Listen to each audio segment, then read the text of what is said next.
If I had to summarise my process for creating the types of perspective drawings that I often create, I'd say that there are three key stages involved. Stage 1 is construction, Stage 2 is outlining, and finally Stage 3 is rendering. Of course, there is a lot involved in each of those stages, and that's what I want to discuss in this video, so that you too can approach your drawings the same way. That is, if you choose to do so.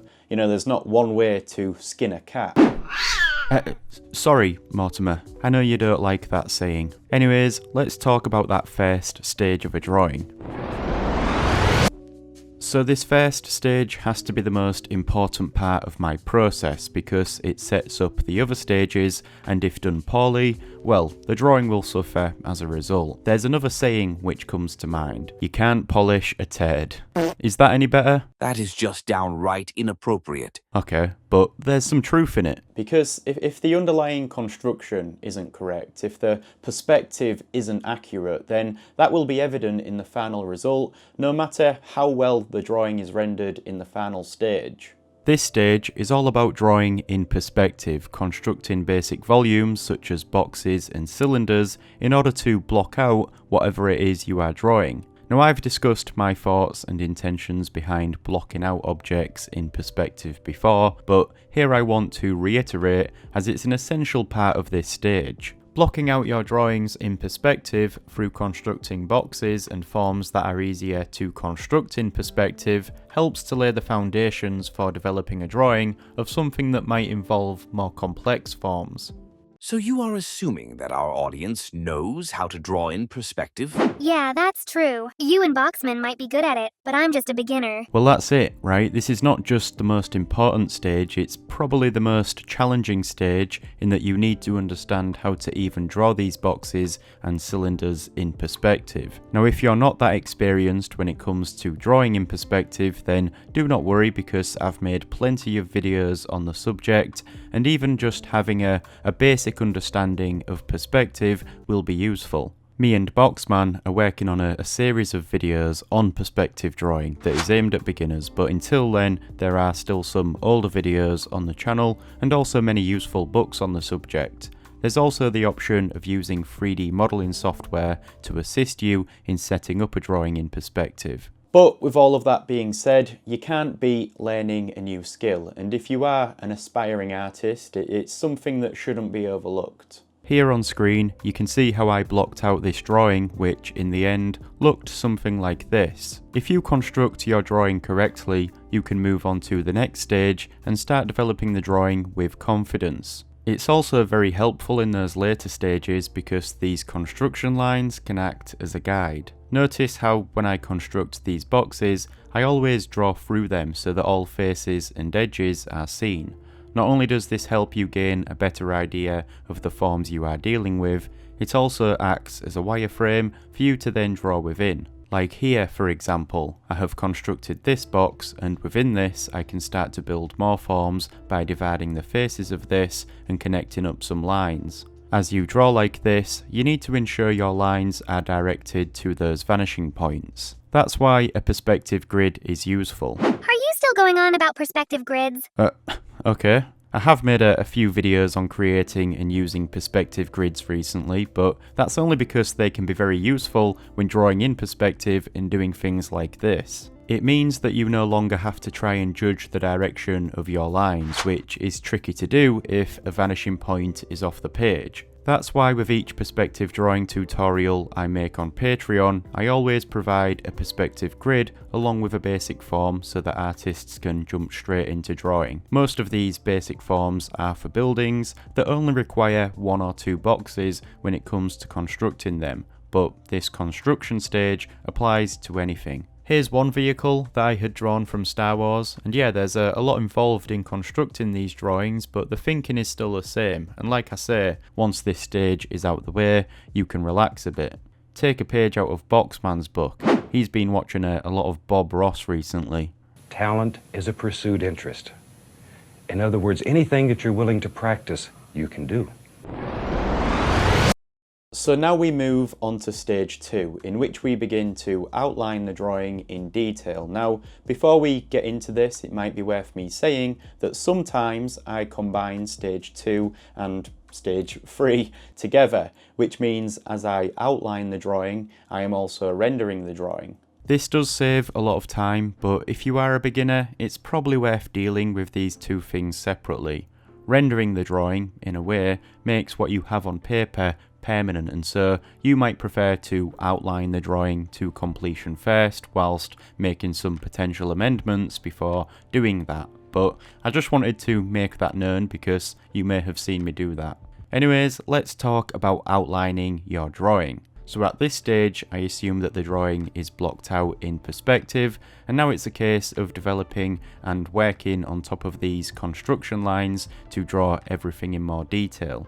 Now, depending on how technical your construction lines are, meaning how closely it resembles the final forms involved in what you are drawing, you might not have to do too much work in terms of developing any complex forms. In this case, you are just adding details on top of the forms that have been blocked out.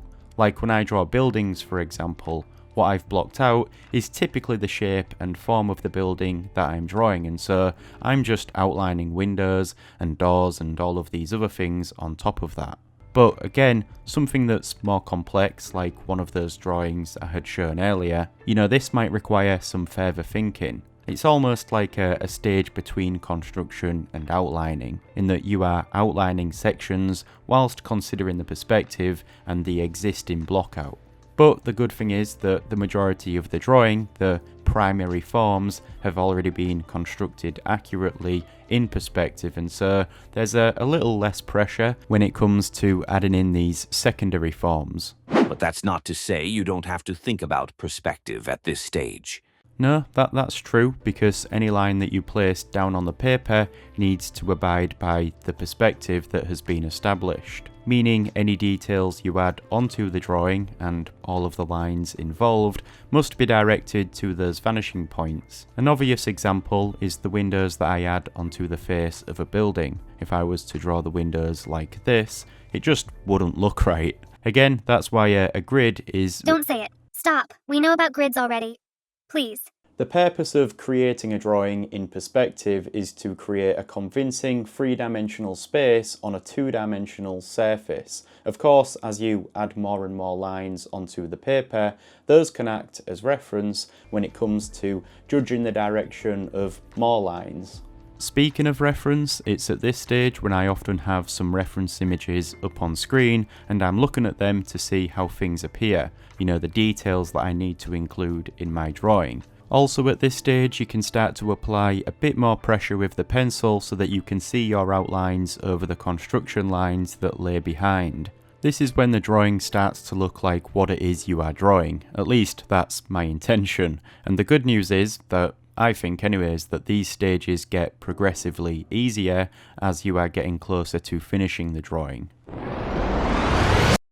I guess this final stage is optional, depending on what it is that you want to do with the drawing. If you are familiar with my work, you'll know that I like to render my drawings in pencil, and there's a fair bit involved in doing this. Over the years, I've also made a fair few videos on what is referred to as realistic drawing, and that style of drawing is all about rendering. Now, whilst I'm discussing a somewhat different approach to drawing here in this video, a lot of the techniques and considerations involved in rendering those drawings still apply here. When it comes to my own work, I like to focus on creating textures. Now, how to create various textures deserves its own video. In fact, I have made videos on that in the past, so check that out if you want a more detailed explanation, because in this video, I'm just going to summarize the process. Producing different textures with the pencil depends on two things relating to how you control a pencil. This is 1, how you move the pencil, and 2, the amount of pressure you apply with the pencil. In fact, I dedicated a whole video to discussing these two things a while back, so again, I don't want to get too repetitive, but it's probably worthwhile me discussing what I'm considering as I do those two things. Now those two things, the way you are moving the pencil and the amount of pressure you apply, are things you can adjust as you draw in order to produce varying results, meaning you can change how the marks made by the pencil appears. For instance, by moving the pencil in different ways, you can create straighter lines, circular lines, and so on.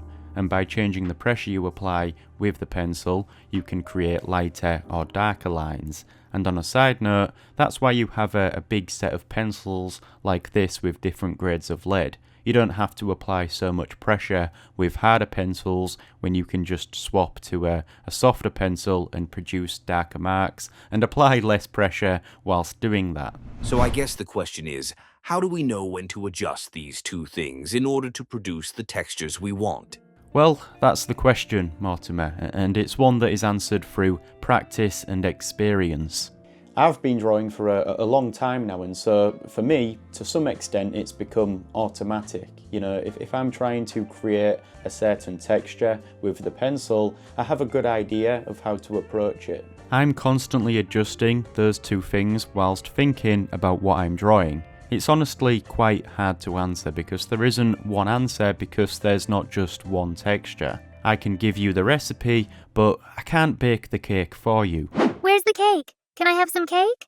Now, in addition to these textures and details, another thing to consider when rendering a drawing is the lighting and shadow. This is essential when creating realistic drawings, but I'd say that for me, it's more of a second thought when it comes to these perspective drawings. Regardless, I still add some shadow onto my drawings, and this is something I tend to do at the very end, shading over what I've previously drawn. So that's it. Those are the 3 simple but not so simple stages involved in a drawing. That is for the perspective drawings I do. For the more realistic stuff, I take a bit of a different approach. I can explain that in another video like this, but with that being said, thank you for watching this one, and I will see you in the next video.